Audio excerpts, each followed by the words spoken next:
In 2008, millions of people watched the financial system collapse in real time.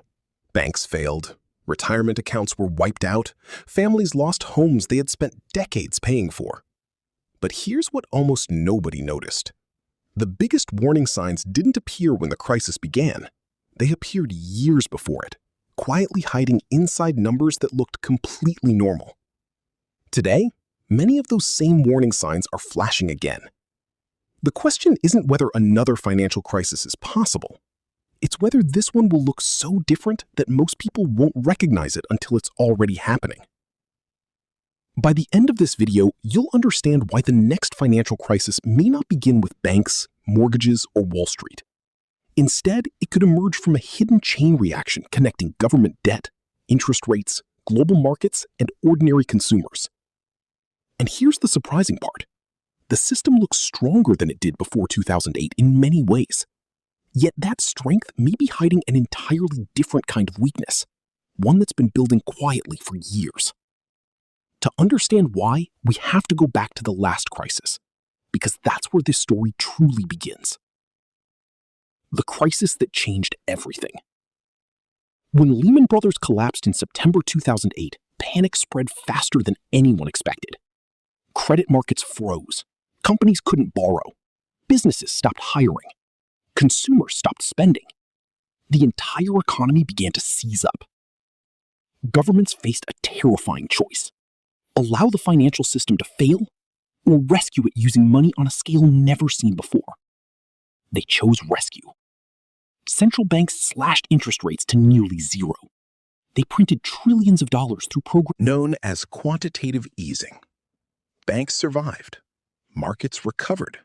The economy slowly stabilized. It looked like the crisis had been defeated. But solving one problem created another. And almost nobody paid attention to what happened next. The cheap money era. For more than a decade, borrowing money became incredibly cheap. Companies borrowed billions. Governments borrowed trillions. Investors searched desperately for higher returns. Asset prices climbed. Stocks reached record highs. Real estate prices surged. Even businesses with weak profits found it easy to raise money. At first, this felt like success. Retirement accounts grew. Homeowners became wealthier on paper. Consumers felt more confident. But beneath the surface, the entire financial system became addicted to one thing: low interest rates. Because cheap money changes behavior.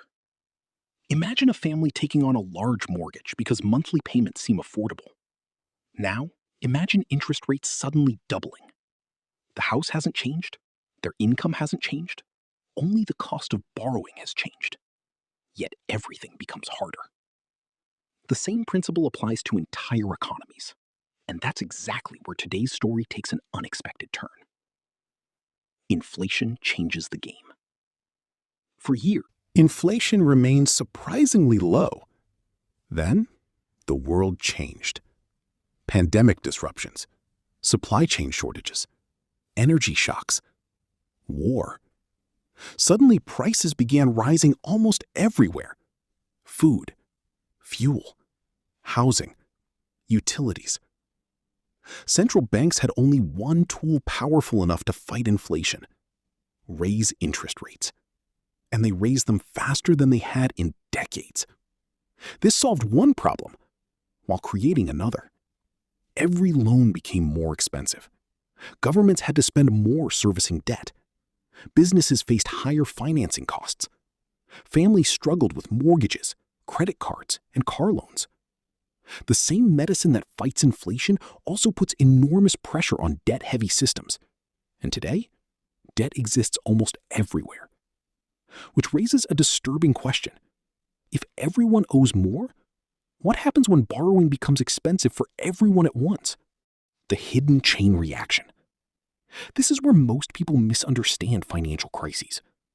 They imagine one dramatic event: a bank failure, a stock market crash, a government default. Reality is usually much quieter. Pressure builds slowly. Companies delay investments. Consumers cut spending. Businesses reduce hiring. Corporate profits weaken. Loan defaults gradually increase. Banks become more cautious. Credit becomes harder to obtain, which causes even more businesses and consumers to pull back.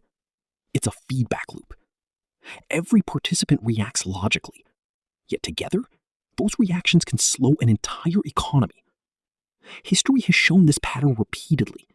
The Great Depression, the global financial crisis, regional banking failures. Different triggers, the same hidden mechanism. Confidence disappears. And once Confidence stops breaking down. Money stops moving through the economy the way it normally does. But here's the twist almost nobody expected. The greatest risk today may not come from one country.